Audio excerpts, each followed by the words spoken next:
Well, we definitely joined a late Firestorm game here, but as you can tell, we are on some Battlefield 4, but the reason for me making this video, I did kind of want to rant and talk about skill-based matchmaking. I feel like it's just been impacting my games lately to a point. I just really had to talk about it, just get some feelings off my chest. Hello, buddy. Definitely surprised him right there. But definitely lately, when it comes to Black Ops 6, I feel like that's the game that everybody's really talking about matchmaking with. I guess it just being a new game, and it's just... in that game, the feature is so powerful. I feel like it's turning a lot of people off to that game. Definitely personally myself. And I feel like the majority of people is really against skill-based matchmaking. But yet, you know, developers, I just kind of feel like it's going on deaf ears a little bit. And they keep adding it into games. And I don't know why. Because like I said, the majority of people is not for it. I understand there can be some pros and cons, but I feel like the cons really outweigh the pros. Unless maybe it's done right, but for most of these games, the dial, like I said, is turned up to a 10. So it's just absolutely too much. Nice little kill there. Absolutely love this gun. I definitely recommend playing some Battlefield 4 if you do have it and just don't have it downloaded right now. Because honestly, it's still a pretty good player base on here. I can definitely always recommend this game. Guy right here, I think. Yep, got him. Oh, there was somebody else. You know, I don't think there actually is any skill-based matchmaking in these Battlefield games. I think it'd be very hard to implement because you got so many players. So that's one reason I kind of like just playing Battlefield, I guess. But honestly, I've always been a Battlefield fan, so I'm not going to say that's the whole reason why I play Battlefield games. I play Battlefield just for the chaos, the big open maps, you know, just this big warfare. And I used to be a really big Call of Duty fan, and I'll be honest, like, the games, me personally, it's been going downhill for a long time without skill-based matchmaking, but this year, I haven't even bought Black Ops 6, just played it off the Game Pass. I feel like a lot of people kind of has went that route. But skill-based matchmaking has turned me off so much that I'm not even getting the Game Pass and not even renewing it. To me, it's just not really worth my time right now. But when you have a game like Black Ops 6 that makes you not even want to play with your friends, I'm definitely not the only one that feels this way. Me personally, I'm not that bad at the game, but I have friends that are clearly better. And when you match up in their lobbies, you can tell a big difference. And it's just not fun when every game feels like you're facing SEAL Team 6. You know, I like there to be some, you know, random times to the game. You know, some games I'll do really good, and some games I'll just get absolutely dominated. You know, it's just kind of what you used to live with. But nowadays, every game feels like you're going neutral or just barely positive or barely negative, and it just gets boring super quick. So we can get the chopper. That's a good shot, I think. Oh, no, it's too low. Oh, these canals get a little crazy.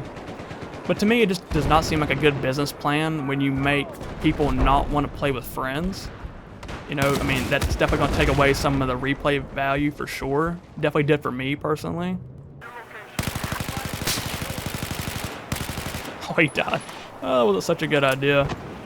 But as you can see, we did switch maps here. Got another little classic map, Gulf of Oman, if I'm saying that right. Now, I definitely do think there is a place for skill-based matchmaking. But to me, it only makes sense to really have that in rank play, and I feel like a lot of people agree with that. And it just, you know, it makes sense, kind of the way it's always been. But when you have it in every game mode, you know, every game feels like rank play, and that's just not the way it should be. Definitely just makes sense for it to be in rank play, because rank play is just all about skills and just pushing your skills to the limit and just really seeing who comes out on top. But I kind of get that feeling every time I play a public match, and I wish it was just kind of like the old days where you hop into a public match, you just kind of relax a little bit, either you dominate or you never know you get dominated yourself. But it was kind of always unexpected. You never knew what was going to happen. But with Call of Duty in every game, it feels like every game feels the same. And so you're either going neutral, you're barely going positive, barely going negative, and that's just not the way that it should be. Oh, there's a bunch of guys right here. Triple kill maybe? Triple kill? Oh, let's go. I'll take it. I can throw a grenade up there real quick. That's a good grenade, it looks like. Oh, we got a hit marker. Nice, we did get him. I do play a wide variety of games. And another game that's really impacted me in, which I never thought it would, because I played this series for such a long time, but it's going to be NBA 2K. And as a whole, that game and the whole series has been going down for quite a while. But with the latest entry, they really, I'm not sure they just added skill-based matchmaking or it's always been a thing and they really tuned it up. But it's impacted me so much that it makes me just don't even want to play the game anymore. And I've been feeling that way a long time already, but this has really like been the nail in the coffin for me. You know, in theory, it sounds like fun. Every game being like game 7, never know who's gonna win. But like I've said before, that's not a good way to add the replayability, already knowing the outcome.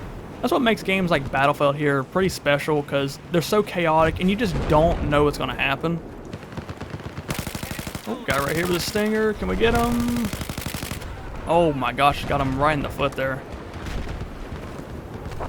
Oh, I just seen another guy. Right there.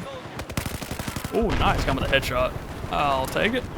Now, skill-based matchmaking has been in games for a long time, but I feel like it really came to notice a few years back with some of the Call of Duty entries. And I feel like there was a big shift in gaming at the time. Definitely with Call of Duty trying to appease to a different audience.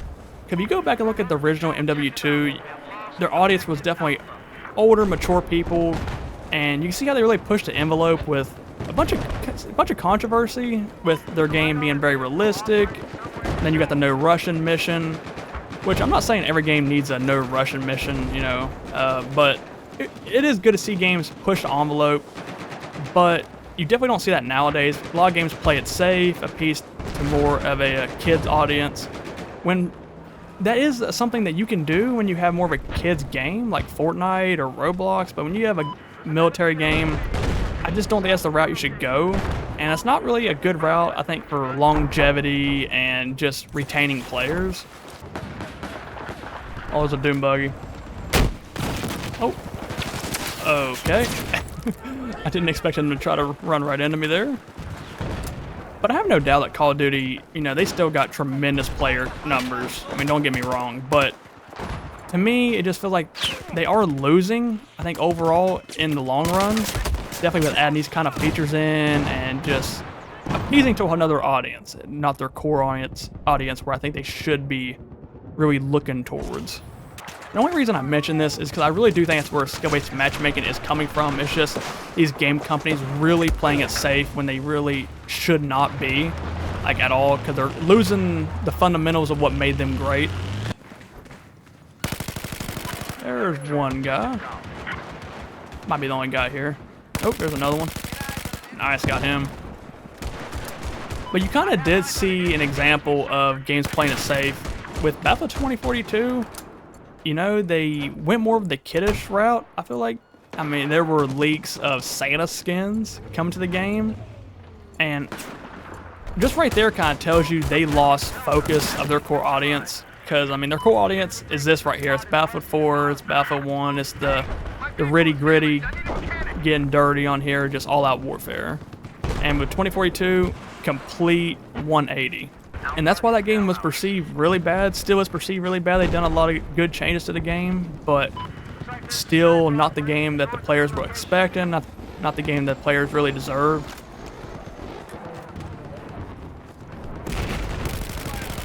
Wow, he landed in the most worst spot he could have landed in.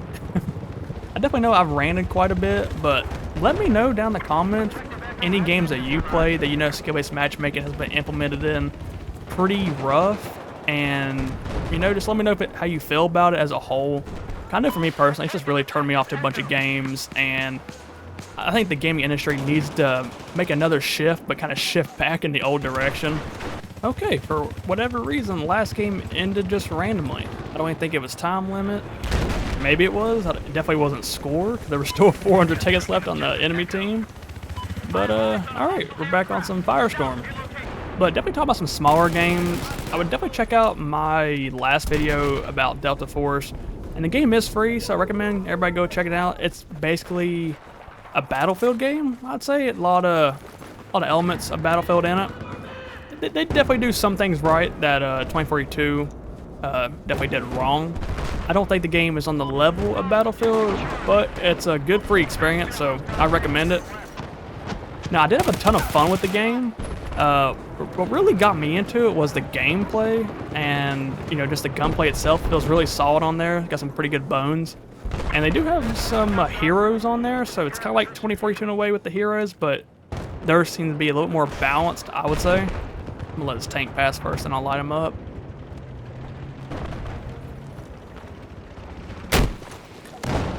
Can I hide here? Him not notice me? Probably not, right? Objective Charlie has been neutralized. No way. Wait, it's only disabled though, right? Oh, somebody else got it. Okay. Can't believe that worked out. Got laying down. Hey, buddy. Oh, this gun's so nice. I love it. Back-to-back kills right there. Ooh, nice. Got the headshot there. Got the guy in the Doom buggy as well. Oh, there was still somebody else in there. Oh, I didn't know that. I didn't see the guy with the gunner. Ooh, I guess my teammate didn't see him either. Hey, you got a level 1 on here. I like seeing level 1s. If it's a true level 1, I'm glad to see new people in this game. Got a tank right here. Nice little hit. Another nice little hit. Disabled. One more will do it. Who's going to do it? Why not? I guess I'll be the one to do it. I give props to the guy in there. He went down with the ship. There were so many enemies around here. And I said that at the right time, didn't I? Nice little double kill. Okay, we got a big old tank battle right now. Oh, I got the assist. I'll take it. Oh my gosh, my tank just got destroyed too, though, didn't he? Nice, got him. Definitely do apologize if the video kind of came off a little too ranty, but that's just kind of the way I get my thoughts out. I'd rather do this than, I don't know, really compile something. I just, not a big fan of it, just like letting the thoughts flow. Nice little headshot there. And we're getting some battle packs. I'll take it.